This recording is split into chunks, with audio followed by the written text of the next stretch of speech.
Então, hoje nós vamos conversar sobre o nosso capítulo.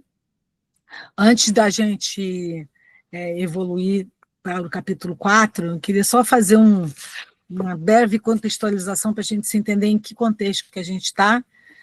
Então, nesse livro, O Céu e o Inferno, no nosso capítulo anterior, o capítulo 3, ele falava do céu, né? O céu, esse céu vai destacar a felicidade suprema alcançada pelos espíritos perfeitos, que atingiram um elevado grau de inteligência e de moralidade, e ele vai trabalhar o progresso individual de cada um, né? o progresso intelectual e moral individual, e ele pode ocorrer em momentos diferentes, mas esse progresso ele é necessário para que haja a evolução espiritual. Então, nós falamos no capítulo anterior sobre a parte que seria a perfeição. E o nosso capítulo de agora, ele vai tratar das questões do inferno, ou seja, o nosso outro lado, o oposto. É o capítulo que vai cuidar das questões do que acontece quando nós não cumprimos, né, com as leis divinas. O que acontece quando a gente sai, quando a gente está na calçada, né, para usar uma expressão, né? E esse capítulo, que a gente acabou de falar, na verdade, esse capítulo chamado O Inferno, que é o capítulo 3, ele na primeira edição, ele tinha somente esse título, e aqui nós vamos também tratar da maneira subdividida, que essa subdivisão já foi apresentada na quarta edição. Primeiro vai ser o item relacionado à intuição das penas futuras, depois o inferno cristão, imitado do inferno pagão, ou seja, as ideias todas do inferno pagão, dando essa base para o que foi criado como inferno cristão, e os limbos. Tá bom? A gente vai usar essa divisão.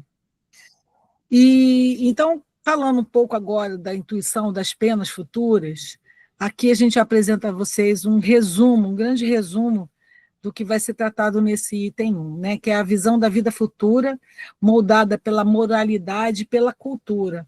Essa ideia da cultura, porque nós temos várias culturas, e essas culturas têm as suas ideias do que é vamos dizer assim, o paraíso, do que é o céu, do que é aquele momento que você está na parte, né, inferior, que seria esse nosso ponto de estudo de hoje, que é o inferno. Então, desde os tempos antigos, o ser humano acreditou intuitivamente que a vida após a morte seria a consequência das suas ações. Então, isso já fazia parte, era uma coisa intuitiva, né? Fazia parte daquele ser, ele entendia isso. No entanto, a concepção dessa vida futura varia conforme o seu nível de consciência moral. Para os povos guerreiros, eles valorizam a bravura, então os povos guerreiros tinham um céu relacionado a essa questão da bravura. Para os caçadores, está relacionado à fartura. E para os povos sensuais, aos prazeres físicos. E aí, então, esse item vai trazer para a gente que, enquanto o homem for dominado pela matéria, ele vai imaginar um além, uma vida futura, né, mais relacionada às questões físicas, do mundo físico, do que desse mundo espiritual, que é o que a gente está trabalhando, né? Serão relacionados a prazeres ou castigos moldados pela sua realidade terrena. Nessa imagem que a gente tem aqui, a gente pode ver o chamado Valhalla, que era como era para os vikings, para os nórdicos, a ideia de um paraíso, né? Esse aqui, por exemplo, que é o Valhalla, a gente tem lá atrás, na figura, a gente tem o Odin, que era o grande, o chamado pai, o criador, né? E eles traziam ali, como para os guerreiros, porque era um povo aguerrido, um povo de bravura, como que era para eles essa ideia do paraíso. Era um lugar onde eles tinham as lutas, você vê que a gente tem aí os guerreiros lutando logo no primeiro plano, ao mesmo tempo que você tem também pessoas usufruindo de banquetes ali na presença do grande rei, do grande senhor, que era o o Odin, e muita bebida, muita comida. Essa era a ideia desse povo, né? Como o paraíso deles. No caso da mitologia nórdica, eles têm várias. Não é como, vamos dizer assim, o céu e o inferno dicotômico, né? Para eles, a realidade era um pouquinho mais esparsa, um pouquinho mais dispersa, eles tinham outros níveis também de, de entendimento de que para onde iam aqueles que desencarnavam conforme as suas obras, vamos dizer assim, as suas obras aqui no plano terreno. E mais tarde a gente conversa um pouquinho mais sobre isso. Ângela, por favor, você pode dar uma lida nesse item que está mais amarelinho? Para a gente ver o que Kardec nos trouxe. Pois não. Obrigada. É todo ele, né? Porque aqui não me aparece amarelo, não.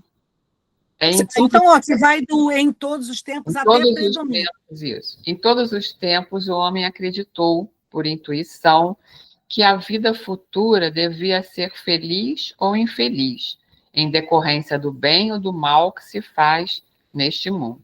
Porém, a ideia que ele concebe dessa vida está em relação com o desenvolvimento do seu senso moral e com as noções mais ou menos justas que ele possui do bem e do mal.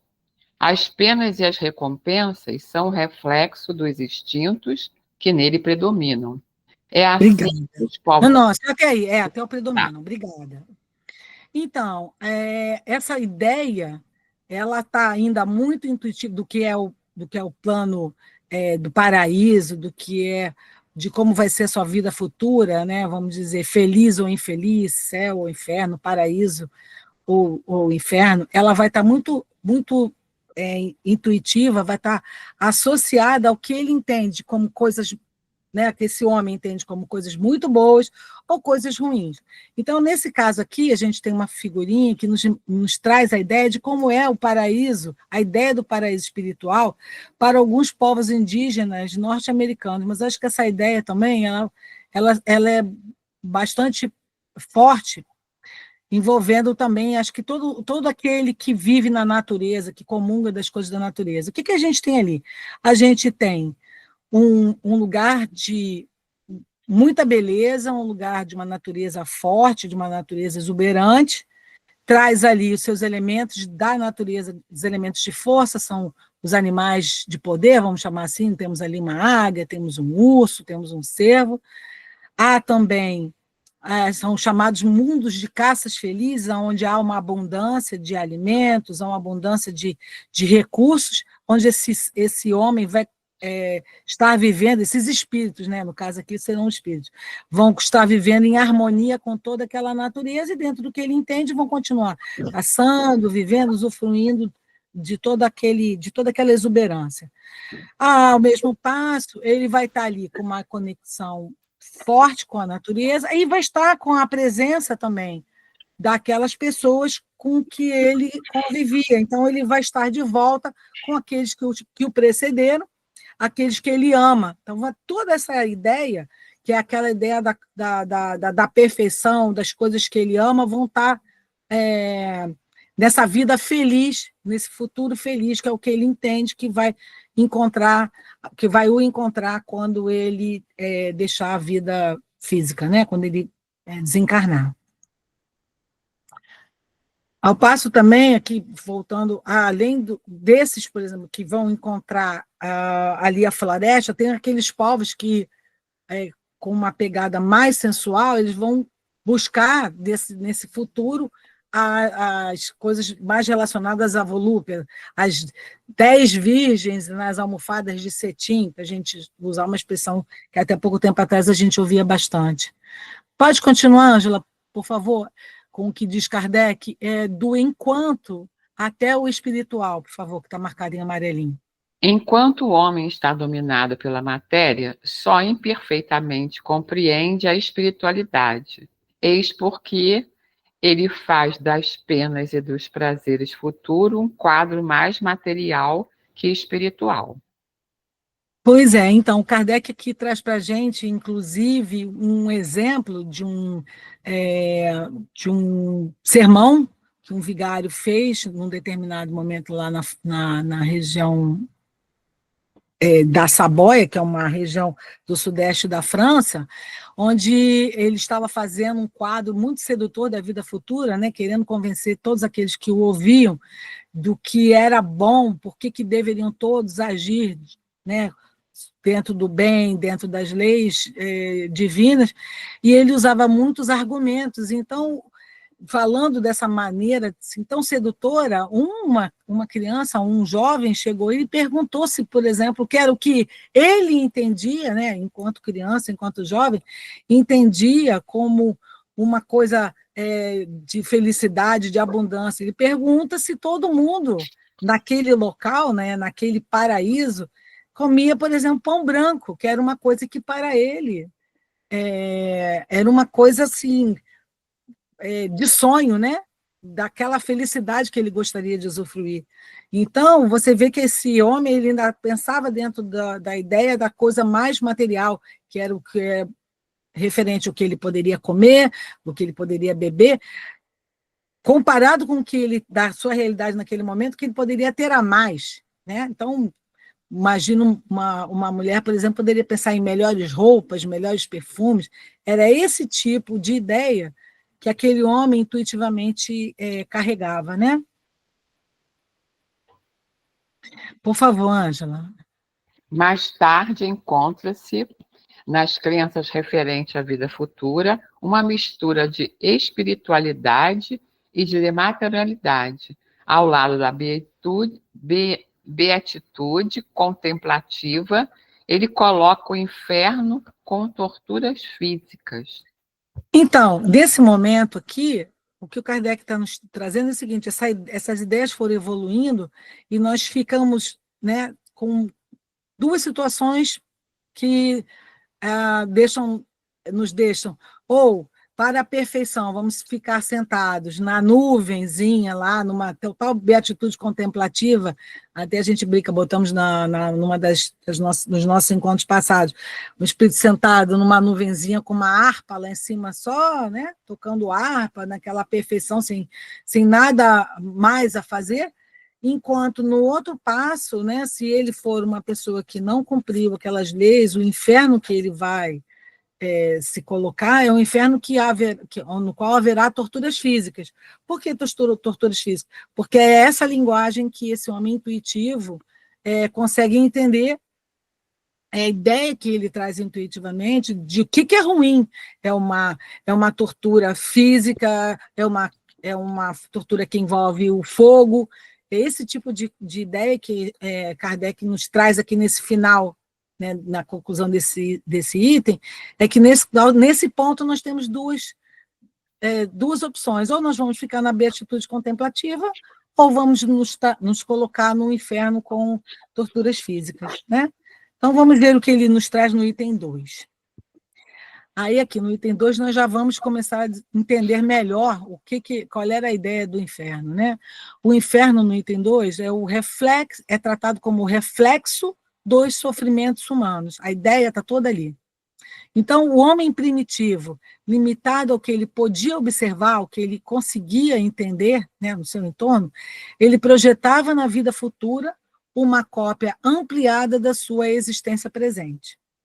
Sem o desenvolvimento intelectual suficiente para compreender o mundo espiritual, ele descrevia o inferno com base nas dores e nas torturas humanas, no que ele conhecia, né, do que estava ali no seu entorno.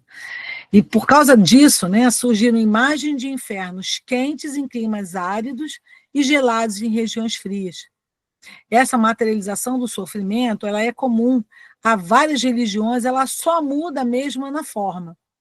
Para a gente ter uma ideia de como seria isso, a gente tem aqui, né, um exemplo da mitologia nórdica, que é o Niflheim. Não sei se vocês vão lembrar naqueles filmes do Thor, né? O Niflheim é onde estava o Loki. É aquele lugar frio, aquele lugar de névoa, aquele lugar de trevas, que era um destino das almas em que não morreram, né? Que não morreram em batalha da mitologia nórdica. As almas, já que para eles a felicidade, o paraíso, né, a contemplação né, das suas vitórias, né, de você alcançar a sua perfeição e alcançar a sua felicidade naquela vida futura, desencarnado, era na força, na batalha, nas vitórias. Aqui nós temos o oposto. Aqueles que não morreram em vitória, que teriam morrido, entre aspas, uma situação de, vamos dizer assim, desgraça, porque não morreram em batalha, né? Não atingiram aquele coisa da felicidade nórdica, eles teriam, ao morrer, levados a locais de frio, de trevas, de névoa, um local sombrio, né? Então, vamos ver agora o que nos diz Kardec a respeito desse inferno, né? Ângela, por favor, vai até o presente. Deixa eu ver aqui. O homem primitivo, não podendo conceber senão o que via, naturalmente modelou seu futuro pelo seu presente. Isso. E aí aqui eu vou trazer para vocês também uma reflexão sobre a mitologia egípcia, em que aqui a gente tem Osíris, né? Osíris, assim como o Odin lá na mitologia nórdica, o grande, né? O grande deus, o deus dos deuses. Ele era onde, né? No seu salão eram julgados aqueles que haviam morrido, esses que haviam desencarnado, que haviam morrido, eles passavam ao longo de um certo período, eles passavam por várias privações, por várias provas, desencarnados, né? Guiados por Anubis, guiados e protegidos por Anubis. Anubis é esse deus com cabeça de chacal, e ao final dessas provas pelas quais eles passavam, o coração deles era pesado contra a pena de Maat. Maat era a deusa da justiça. Essa deusa, ela pesava o coração desse homem, desse indivíduo. Se o coração fosse mais leve que a pena, a alma era considerada pura, e aí ela tinha permissão para entrar no paraíso. Era o que eles entendiam. Então, eles iam viver junto aos deuses, eles iam viver uma vida de abundância daquelas coisas também relacionadas às suas ideias preconcebidas sobre o que eles tinham como felicidade aqui no mundo físico. Se a alma fosse mais pesada, né, se o coração daquele indivíduo fosse mais pesado que a pena de Maat, ele era condenado à destruição, e essa destruição era ser engolido por uma outra deusa, que aí era uma deusa que era uma mistura. Na verdade, é uma deusa também da criação, mas que tinha um nome diferente, que agora eu não me recordo o nome dela, mas eles eram, então, colocados nessa situação de condenados, né? Ou ele ia, e esse lugar para onde ele ia, esse paraíso, chamava-se Campo de Junco, né? Uma coisa que a gente vai ver em algum momento, a gente vai falar nos Campos Elíseos, era um local como um paraíso para onde ele poderia ir, caso ele fosse uma alma, né, uma alma de coração leve, uma alma pura, como eles falavam, né? Ângela, pode continuar, por favor, do assim até sobre a terra, por gentileza? Assim, o quadro que ele fez dos sofrimentos da vida futura é apenas o reflexo dos males da humanidade, porém em maior proporção. Nesse quadro reuniu todas as torturas, todos os suplícios, todas as aflições que encontrou sobre a terra. Obrigada. Assim a gente vai ver que as ideias, como até a gente, no final do último item, né, do item 1, a gente comentou, para os lugares de clima quente, se imaginou o inferno de fogo. E para os locais nas regiões boreais, locais de frio, eles imaginam, até ele colocou aqui, um inferno de gelo. Essa frase, né, esse trechinho, foi incluído nesse capítulo, um pouquinho mais para frente, foi incluído na 4ª edição. Tá? Então, isso aí era para dar aquela ideia daquela coisa terrível, né?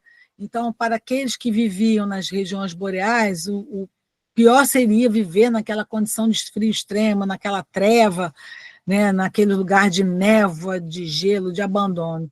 Já no caso daqueles lugares mais quentes, seria um lugar como esse que a gente está vendo nessa figura, um lugar com lava, com muito fogo, com muita fumaça, com muitos fumos, né, sulfurosos, que são as ideias que a gente, quando for vai procurar na mitologia, nas mitologias grega e na mitologia romana, a gente escuta falar, né, daquela região da qual Hades toma conta, né, que são lugares assim que trazem muito sofrimento para aqueles que estão lá, porque estão sujeitos a sofrimentos como fogo, queimaduras, fogo, lugares que mal se respira, com animais que os ferem, né? Então, são coisas que ele reforça, as ideias desses sofrimentos são reforçadas pelo que a realidade que aquele homem enfrenta na sua vida material.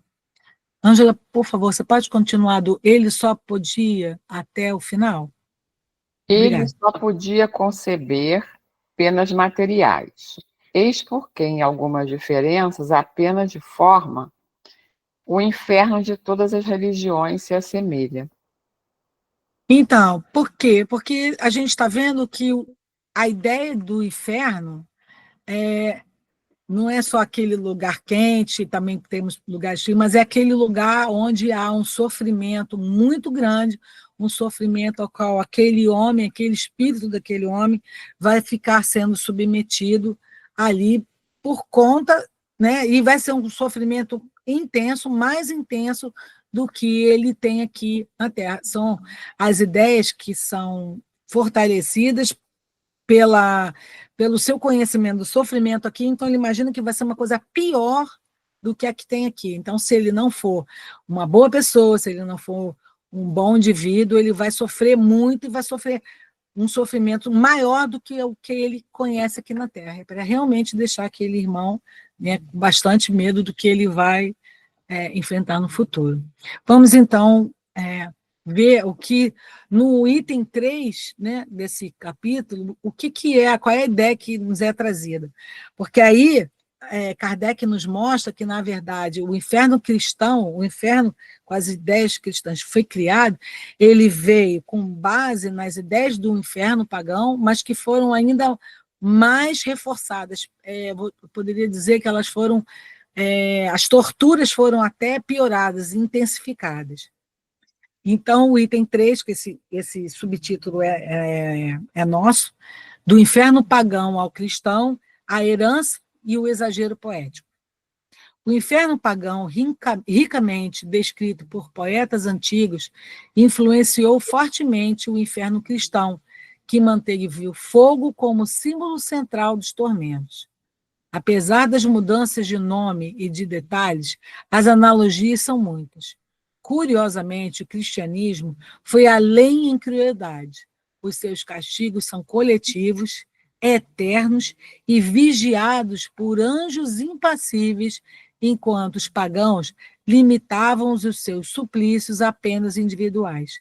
Nem mesmo os deuses pagãos eram tão implacáveis quanto o inferno cristão sugere. Então, a gente vai ver agora as discussões que Kardec nos traz a esse respeito, mostrando que, na verdade, o inferno cristão foi mais triste, mais crítico para aqueles irmãos do que o inferno pagão.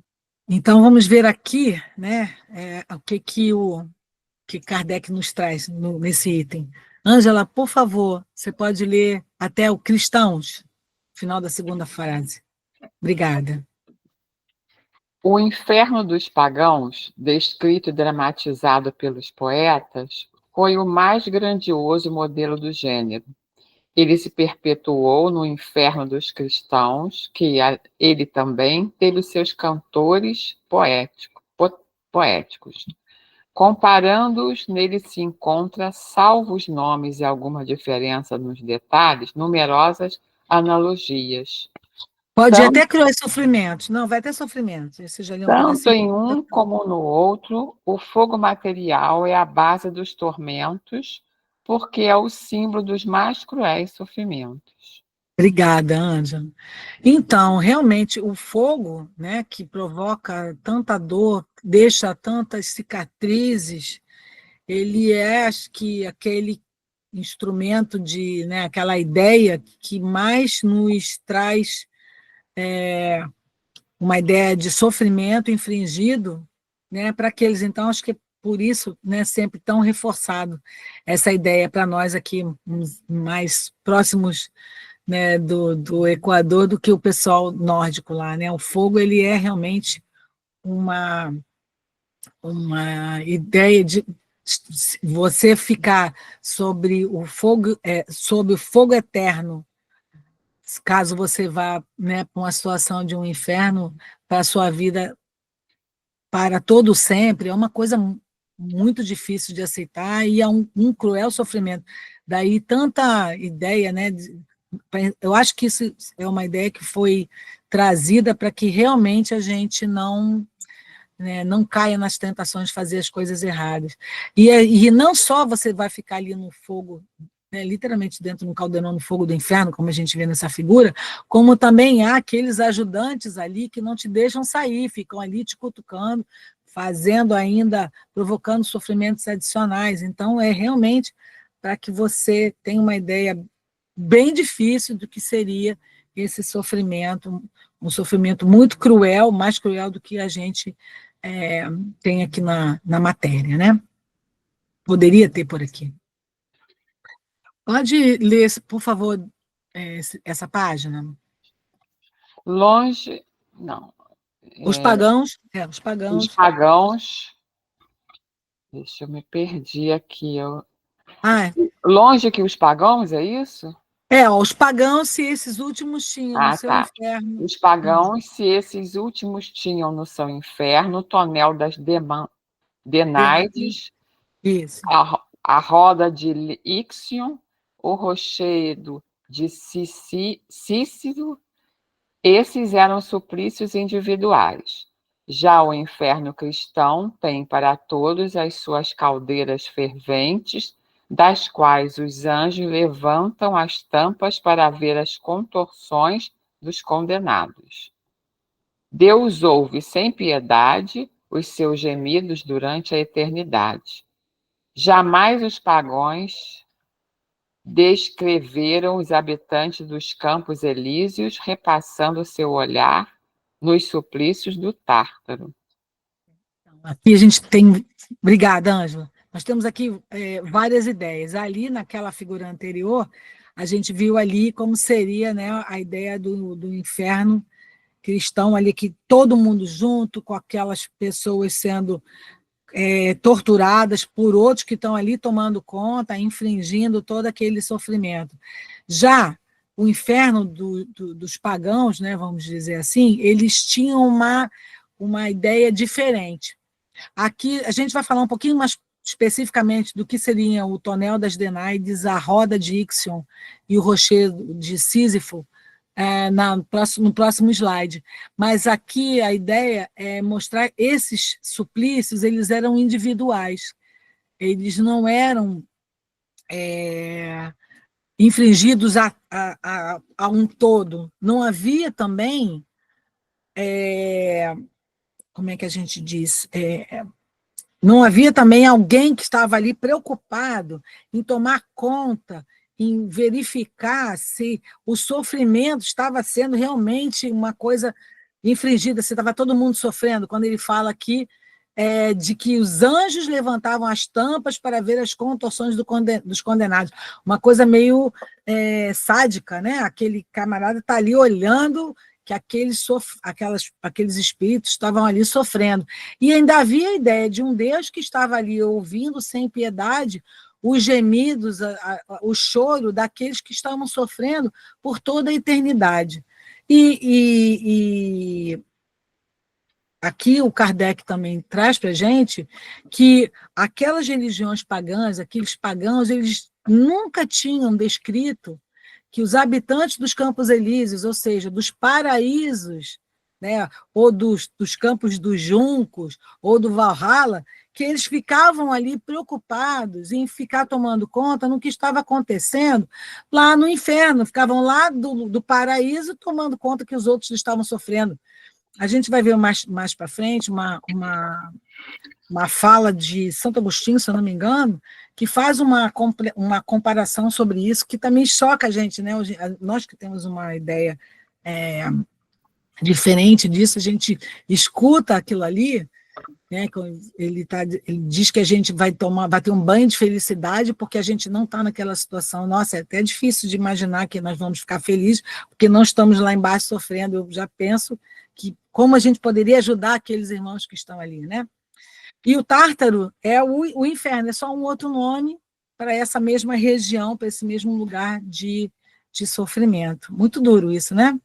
Então, vamos dar uma passada aqui mais rapidamente sobre o que são o tonel das Denaides, a roda de Ixion e o rochedo de Sísifo. São algumas ideias, né, alguns mitos que reforçam essas ideias que a gente está falando aí.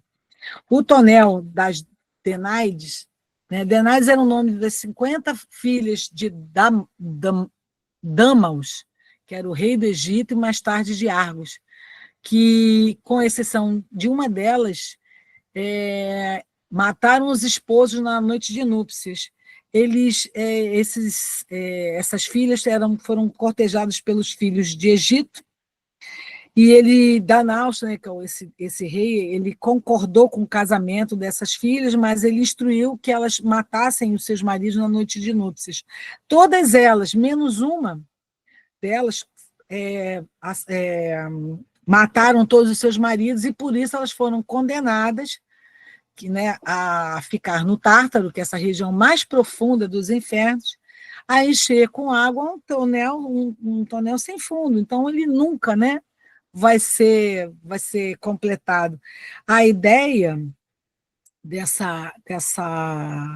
desse mito é que ele é um símbolo de um trabalho árduo, repetitivo e sem fim. É um esforço que nunca vai produzir resultados significativos ou recompensadores. Ele é um lembrete da futilidade de certas tarefas ou atividades que são realizadas sem propósito ou sem a possibilidade de conclusão. Então, é um ciclo que não tem fim e que não tem utilidade nenhuma. É uma ideia bastante difícil, você se vê ali cumprindo tarefas que você não vai ter resultado. Já a roda de Ixion, aqui a gente tem uma figura mostrando ali uma tortura, né, de um homem preso a uma roda em chamas. Como essa figura está em sépia, a gente vê ali em volta, né, as chamas, as fumaças ali daquele fogo, uma figura ali infernal, esquálida, que está com o trabalho de rodar o Sísifo e o Ixion naquela roda, né? Ele foi amarrado e ficou girando ali, porque ele ele era um criminoso. A Zeus, né, que é o deus supremo dos gregos, deu a ele um asilo no Olimpo, que era a residência dos deuses. Não sei exatamente por que ele teria feito isso, mas, enfim, ele ficou asilado no Olimpo, mas lá ele desrespeitou Hera, que era esposa de Zeus, então ele foi condenado a esse castigo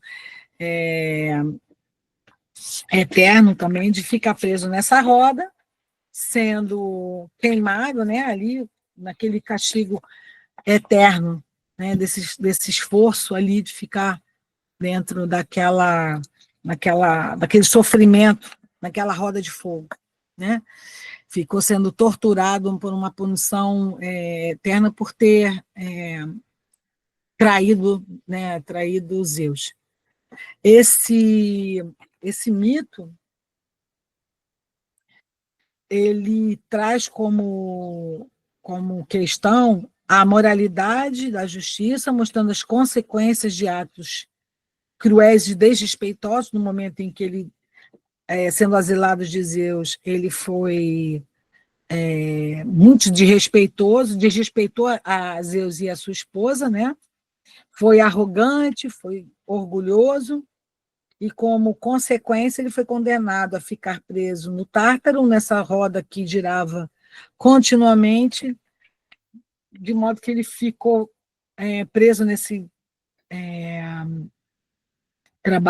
dessa tortura eterna, né? Sísifo, o mito dele ficou conhecido por sua astúcia e por enganar a morte, mas quando ele foi para o asilo lá, mas depois, na verdade, ele enfrentou, né, o seu,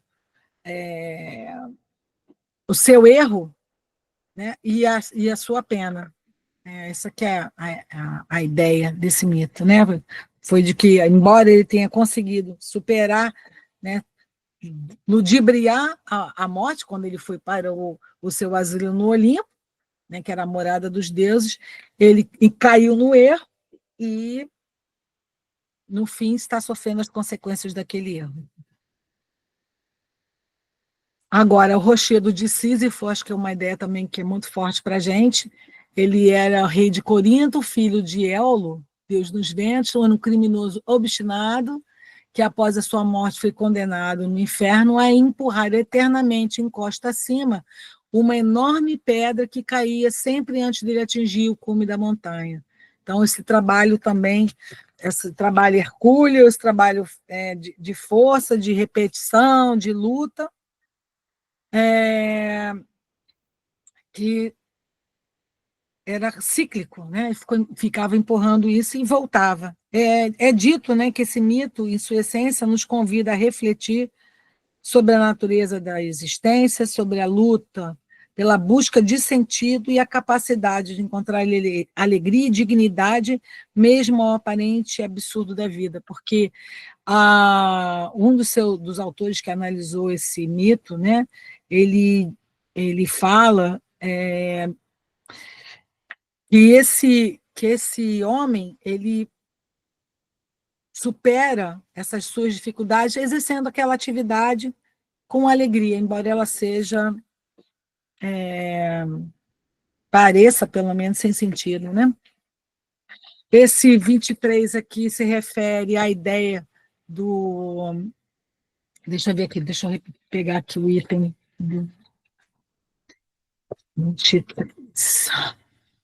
De que os suplícios eram individuais, já que o inferno cristão tem para todos caldeiras ferventes, das quais os anjos levantam as tampas para ver as contorções dos condenados. Isso foi mencionado num sermão que foi feito em Montpellier em 1860.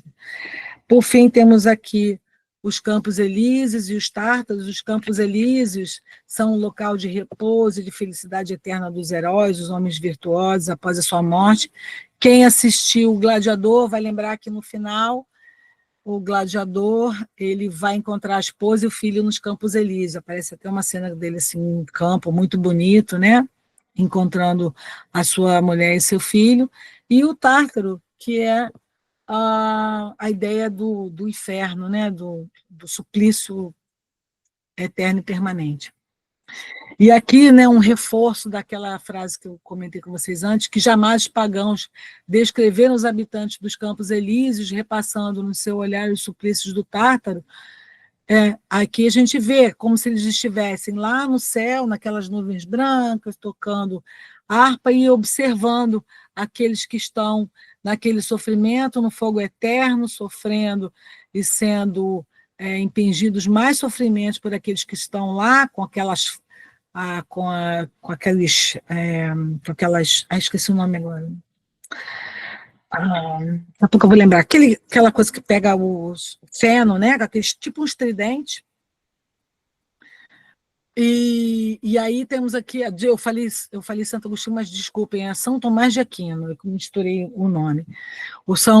Aqui nesse item 25, né, ele está fazendo referência a esse parágrafo aqui, onde os bem-aventurados, sem saírem do lugar que ocupam, ou seja, lá do paraíso, deles sairão, no entanto, de uma certa forma, em razão do seu dom de inteligência e de visão distinta, como se de lá mesmo eles pudessem olhar para outro lugar, a fim de considerarem as torturas dos condenados e, vendo-os, não somente sentirão nenhuma dor, mas serão cobertos de alegria e renderão graças a Deus por sua própria felicidade, assistindo à inefável calamidade dos ímpios, né? Reforçando que aqueles que vão estar lá no paraíso, não vão estar bem, não vão estar sentindo nada, e vão estar lá em cima, agradecendo pela sua própria felicidade, enquanto os outros estão lá embaixo, sofrendo todas as consequências dos seus atos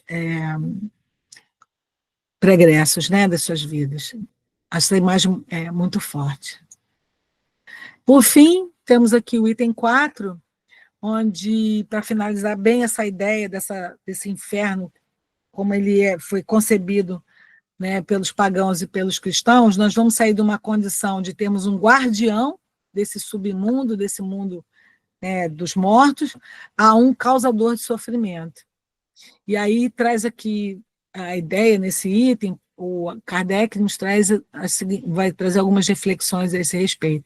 Porque enquanto Plutão, deus pagão do submundo, alguns também aqui essa mitologia é a mitologia romana, para os gregos era o Hades, ele é aquele que toma conta, né, cumpria a função de guardar os maus sem ser malévolo, sem ser mal. Já Satã, no cristianismo, ele assume um papel ativo na sedução e tormento das almas. Ele busca vítimas para lançar ao inferno, onde demônios as torturam eternamente com instrumentos cruéis. O fogo infernal cristão, objeto até de debate sobre a sua composição, a gente vai ver no texto que Kardec nos deixou no Céu e Inferno, ele torna esse inferno ainda mais aterrador, rivalizando e até superando o inferno pagão em brutalidade. Então, a gente vai ver aqui como que é tratado o item 4. Você pode ler para mim, por favor, o que Kardec nos trouxe? Até antes de Plutão, por favor. Como os pagãos, os cristãos têm o seu rei dos infernos, que é Satã, com a diferença de que Plutão se limitava a governar o sombrio império que lhe couber em partilha, mas ele não é mau. Plutão retinha em seu império aqueles que haviam praticado o mal, porque essa era a sua missão, mas não procurava induzir os homens ao mal para se dar o prazer de fazê-los sofrer.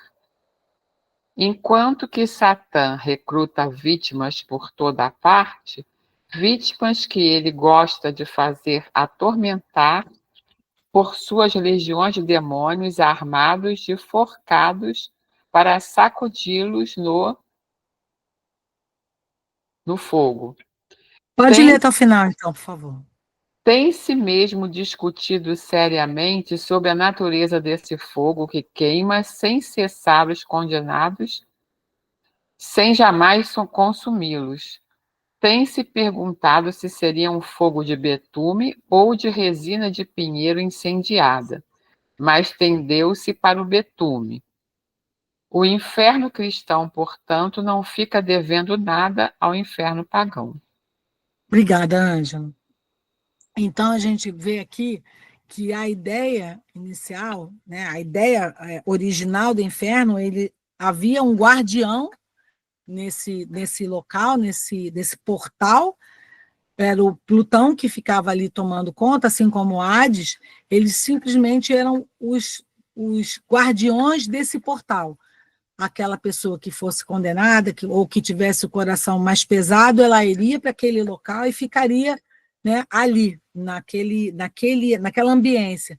Eles não ficavam ali torturando, eles não incentivavam ninguém a cometer atos fora das leis divinas, não era esse o papel deles. Já no inferno, na concepção do inferno cristão, o Satã, ele não só toma conta desse portão, mas ele também incentiva. A gente viu na figurinha anterior que havia lá um contrato sendo assinado, estava lá uma figurinha mostrando aquele contrato sendo assinado. Ele incentiva as atitudes equivocadas, incentiva as atitudes impensadas, os erros, para que ele arrebanhasse mais pessoas, para que ele pudesse torturá-los naquele local. Né? Isso é bem diferente daquele inferno anterior, naquele inferno pagão. a ideia desse Satã como um espírito mais sádico, né? Acho que a palavra que eu encontro nesse momento é sádico. E o instrumento que eu estava comentando naquele momento é o forcado, porque ele incentiva a essas pessoas a cometerem seus erros, que aí elas vão para o inferno, e lá elas, além do fato de ficarem lá, ainda vão ser torturadas com esse pau de aço, essa haste de ferro, esse garfo, ao passo que na questão dos infernos pagãos, isso não acontecia. Então, são duas maneiras bem diferentes de se enxergar essa questão. E ainda se deram aqui, né, nesse texto, Kardec mostra que essa discussão a respeito de como seria esse fogo eterno, de como que ele seria feito, do que seria feito, esse fogo eterno, também isso era uma preocupação, porque como poderia ser uma coisa inextinguível e inacabável, né? Então, ainda teve esse textinho aí que a Ângela acabou lendo também. Então, esse inferno cristão, ele não fica devendo nada ao inferno pagão, e, além de tudo, ele ainda provoca uma situação ainda um pouco mais mais forte, né? Mais intensa. Então, era isso que eu tinha para trazer para vocês.